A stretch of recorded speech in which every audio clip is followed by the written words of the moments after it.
बिहार की सियासत में आज एक अलग ही माहौल बना हुआ है और कभी एनडीए के साथ रहने वाले पशुपति पारस अब अपने लिए पुनः नई जमीन तलाशने में लगे हुए हैं। राष्ट्रीय लोक जनशक्ति पार्टी यानी रालोजपा जो कभी एनडीए का हिस्सा हुआ करती थी, वो अब बड़ी ही तीव्र गति से एनडीए से अलग होने की राह पर आगे बढ़ चुकी है और एनडीए की ओर से मिली बेरुखी पर अब रालोजपा अध्यक्ष पशुपति पारस, जिन्होंने रामविलास पासवान के देहांत के बाद पार्टी पर अपना कब्जा करते हुए अपने साथ पार्टी के सांसदों को मिलाकर एनडीए की सरकार में एंट्री कर मंत्री पद हासिल किया था, वही पारस यानी कि वही पशुपति पारस अब अपने वजूद के लिए भी दरबदर की ठोकरें खा रहे हैं। और अब उनकी पार्टी के नेताओं ने तो ये तक कह दिया है कि एनडीए ने उनकी पीठ पर छुरा घोंपा है। और इस मामले पर जवाब देते हुए लोक जनशक्ति पार्टी रामविलास के मुखिया चिराग पासवान ने तो उन पर वार करते हुए यह कह दिया कि वो तो केवल गाल बजा रहे हैं, वो तो एनडीए का हिस्सा थे ही नहीं, तो अलग भला कैसे होंगे। क्या है चाचा भतीजे के बीच की ये घात प्रतिघात की पूरी कहानी और कैसे रालोजपा अध्यक्ष पशुपति पारस के सितारे गर्दिश में जा रहे हैं और क्या कुछ बयानबाजी हो रही है पशुपति पारस और चिराग पासवान के बीच और इसका भविष्य पर क्या प्रभाव पड़ने वाला है या फिर एनडीए पर इसका क्या असर दिखने वाला है, आपको बताएंगे विस्तार से हमारी आज की इस स्पेशल स्टोरी में। नमस्कार, कैपिटल टीवी बिहार देख रहे हैं आप और मैं हूं आपके साथ अखिलेश पांडे। कभी रामविलास पासवान का साथ देने वाले और उनके साथ मिलकर राजनीति में काम करने वाले, पार्टी को चलाने वाले पशुपति पारस ने अब एनडीए से अलग होने को लेकर चलने वाली यानी कि अलग होने की जो खबरें चल रही थी उनको हवा दे दी है और उनकी पार्टी तेजी से एक अलग राह पर बढ़ने को तैयार हो गई है। दरअसल हुआ कुछ यूं कि कल रालोजपा के नेताओं ने एक बैठक की और पत्रकारों से बातचीत भी की और इस दौरान उन्होंने कहा कि एनडीए पर पूरी तरीके से हमें भरोसा नहीं है। एनडीए पर हमला बोलते हुए उन्होंने कह दिया कि एनडीए ने हमारी पीठ में छुरा भोंकने का काम किया है और हमें इससे तुरंत अलग हो जाना चाहिए। असल में मौका था रालोजपा और उसके संगठन दलित सेना के जिलाध्यक्षों की बैठक का माहौल और इसी मौके पर जहां इस बात की चर्चा हुई कि अब आगे पार्टी को एनडीए गठबंधन में रखा जाए या नहीं, तो वहां मौजूद सभी नेताओं और विभिन्न जिलों के जिलाध्यक्षों ने एक साथ एक स्वर में कहा कि एनडीए के साथ अब बिल्कुल भी नहीं रहना चाहिए। वहीं इससे एक दिन पहले भी रालोजपा में एनडीए से नाता तोड़ने की बात हुई थी और इसे लेकर रालोजपा प्रमुख पशुपति पारस जल्द ही अपनी अगली रणनीति बनाकर एनडीए गठबंधन से औपचारिक रूप से अलग होने की घोषणा करने की योजना बना रहे हैं, उसी योजना में हैं और इसके लिए ऐलान भी उन्होंने किया कि नेताओं कार्यकर्ताओं की भावना के अनुरूप भविष्य की रणनीति जल्द ही तय होगी। पार्टी के जिलाध्यक्षों की बैठक में मौजूद पशुपति पारस ने कहा, 2 दिनों की बैठक में हमारे नेताओं की तरफ से जो राय या सुझाव आए हैं, पार्टी उसी दिशा में मजबूती से आगे बढ़ेगी। हमारी पार्टी के प्रति एनडीए ने जो व्यवहार किया है, जो नाइंसाफी और अन्याय किया है, उससे हमारे नेताओं कार्यकर्ताओं में भारी असंतोष स्वाभाविक है। चुनाव आयोग के अनुसार हमारी पार्टी राज्य स्तरीय मान्यता प्राप्त दलों की सूची में शामिल है। ऐसे में हमारे पार्टी दफ्तर को दूसरी पार्टी को देना दुर्भाग्यपूर्ण और अन्यायपूर्ण है।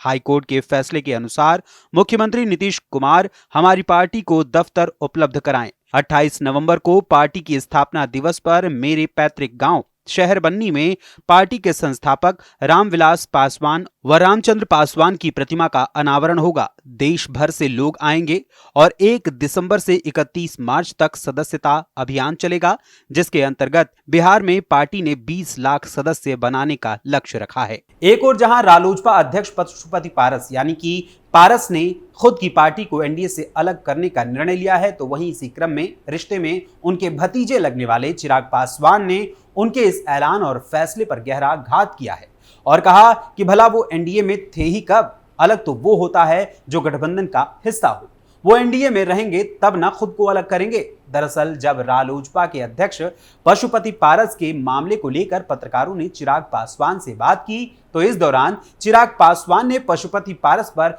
करारा हमला बोला। इस दौरान पशुपति पारस पर हमला बोलते हुए चिराग पासवान ने कहा, भला वो एनडीए में थे ही कब, अलग तो वो होता है जो गठबंधन का हिस्सा हो, वो एनडीए में रहेंगे तब ना खुद को अलग करेंगे। एनडीए की किसी बैठक में उन्हें बुलाया ही नहीं जाता है, फिर भी वो खुद को एनडीए का हिस्सा कहते हैं। लोकसभा चुनाव के दौरान ही वो अलग थे, आने वाले विधानसभा चुनाव की गिनती में भी उन्हें कोई नहीं रख रहा। वहीं इसके साथ ही जब चिराग पासवान से पत्रकारों ने आरजेडी द्वारा शिक्षकों को राज्यकर्मी बनाने का क्रेडिट लेने के लिए उनका जिक्र किया कि वो लोग लगातार क्रेडिट ले रहे हैं, तो उन्होंने आरजेडी नेता व पूर्व उप मुख्यमंत्री तेजस्वी यादव और उनकी पार्टी पर वार करते हुए कहा, सब उन्हीं लोगों ने किया है। अगर इतना ही ज्ञान था तो बताना चाहिए कि 90 के दशक में बिहार से लोग क्यों पलायन कर रहे थे। 90 के दशक को लोग डर और पलायन की वजह से याद करते हैं। किसके दौर को जंगल राज के नाम से जाना जाता था। नाम चमकाने के लिए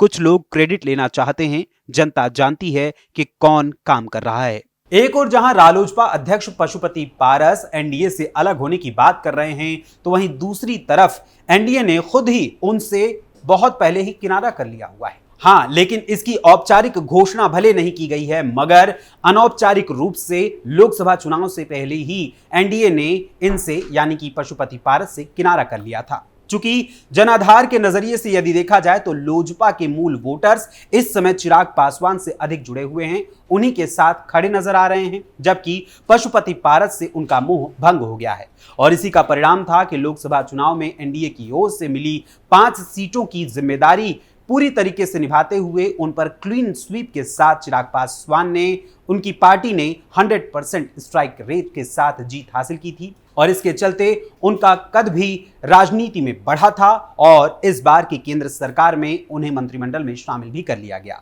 वहीं इसके साथ ही चिराग पासवान के साथ जुड़े वोटर्स का लाभ अगले साल बिहार में होने वाले विधानसभा के चुनाव में भी एनडीए को मिल सकता है, ऐसी उम्मीद जताई जा रही है। जबकि पशुपति पारस से एनडीए को प्रत्यक्ष या परोक्ष रूप से न तो कोई फायदा है और ना ही कोई नुकसान, जिसके चलते वो उनसे किनारा कर चुकी है। हालांकि ये अनौपचारिक से किनारा किया हुआ है, यानी कि ऑफिशियली अभी तक किनारा नहीं किया गया है, लेकिन औपचारिक रूप से इसका ऐलान अभी तक इसलिए नहीं किया गया है क्योंकि पशुपति पारस कहीं ना कहीं भाजपा के लिए उस ट्रिगर का काम कर रहे हैं जिसके जरिए भाजपा चिराग पासवान को कंट्रोल में रख रही है। इसका उदाहरण अभी बीते अगस्त महीने में मिला था, जब केंद्र सरकार के मंत्रिमंडल में शामिल चिराग पासवान ने केंद्र सरकार के कुछ फैसलों को लेकर नकारात्मक टिप्पणी की थी, जिसको लेकर चर्चा होने लगी थी कि कहीं ऐसा तो नहीं कि चिराग पासवान अब एनडीए से किनारा करने वाले हैं। इसी चर्चा और संदेह को लेकर बनी पृष्ठभूमि के चलते चिराग पासवान को सावधान करने के लिए गृह मंत्री अमित शाह ने पशुपति पारस से मुलाकात की थी, जिसका प्रभाव यह हुआ कि पशुपति पारस बिहार में एनडीए की मजबूती का दावा करने लगे और अपने समर्थकों से वो कहने लगे कि उन्हें जल्द ही बड़ी खुशखबरी मिलने वाली है। एक और पशुपति पारस अपनी खुशी का इजहार अपने समर्थकों के बीच कर ही रहे थे कि इसी दरमियान चिराग पासवान और केंद्रीय गृह मंत्री अमित शाह की भी एक और मुलाकात हो गई, जिसके बाद चिराग पासवान के सुर बदल गए और उन्होंने अपने विरोधाभास वाले शब्दों पर नियंत्रण करना शुरू कर दिया और सामूहिक रूप से ऐलान किया कि उनके एनडीए के साथ रिश्ते अटूट हैं और कभी खत्म नहीं होंगे। वहीं इसके साथ ही चिराग पासवान ने सीएम नीतीश कुमार की भी प्रशंसा की, उनकी भी तारीफ करनी शुरू कर दी और उस समय पहली बार ऐलान किया था कि 2025 का बिहार विधानसभा चुनाव सीएम नीतीश कुमार के ही नेतृत्व में लड़ा जाएगा। वहीं अब ऐसे में जब भाजपा पशुपति पारस से दूरी बना रही है, तो इसके साथ ही नीतीश कुमार ने भी पूरी तरह से खुद को पशुपति पारस से दूर कर लिया है। अब अगले साल बिहार विधानसभा का चुनाव होने वाला है और इस चुनाव में एनडीए गठबंधन के साथ मिलकर ही नीतीश कुमार उतरना चाहते हैं, क्योंकि उनके लिए मजबूत स्थिति में आने के लिए भाजपा का हाथ जरूरी हो गया है। वहीं अब जो बिहार की जनता किसी युवा नेतृत्व का इंतजार कर रही है, तो ऐसे में सवाल यह भी उठता है कि क्या नीतीश कुमार अगले साल मुख्यमंत्री पद के उम्मीदवार बने रहेंगे या फिर एनडीए किसी नए नेतृत्व या किसी नए युवा चेहरे को इस चुनाव में तैयार करेगी मुख्यमंत्री पद के लिए। फिलहाल अब औपचारिक रूप से पशुपति पारस एनडीए से अलग होने का ऐलान तो कर ही रहे हैं और साथ ही पार्टी की ओर से अभियान चलाकर 20 लाख लोगों को पार्टी से यानी कि रालोजपा से जोड़ने का दावा कर रहे हैं। तो ऐसे में बिहार की जनता इस बारे में क्या सोचती है, अपने कमेंट्स के माध्यम से हमें जरूर बताइएगा। फिलहाल अभी के लिए आज की इस स्पेशल स्टोरी में बस इतना ही। फिर मुलाकात होगी किसी और खबर, किसी और मुद्दे, किसी और विषय के साथ। तब तक के लिए मुझे अनुमति दीजिए। धन्यवाद, नमस्कार।